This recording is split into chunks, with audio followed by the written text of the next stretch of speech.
சொந்தம் என்று சொல்லிக்கொள்ள யார் யாரோ இங்கு உண்டு, ஏன் என்று கேட்டிட யாரும் இங்கே வரவில்லை.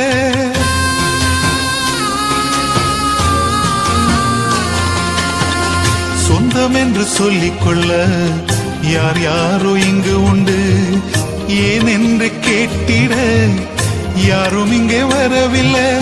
எப்படி சொல்வேன் என்னையும் தேடி நீ வந்ததை, தோளின் மீது சுமந்து கொண்டு நடத்தி வருவதை. எப்படி சொல்வேன் என்னையும் தேடி நீ வந்ததை, தோளின் மீது சுமந்து கொண்டு நடத்தி வருவதை. நீங்க மட்டும் இல்லேனா எங்கோ நான் சென்றிருப்பேன், எப்படியோ வாழ்ந்திருப்பேன், மண்ணுக்குள்ள போயிருப்பேன், மறந்தும் போயிருப்பேன்.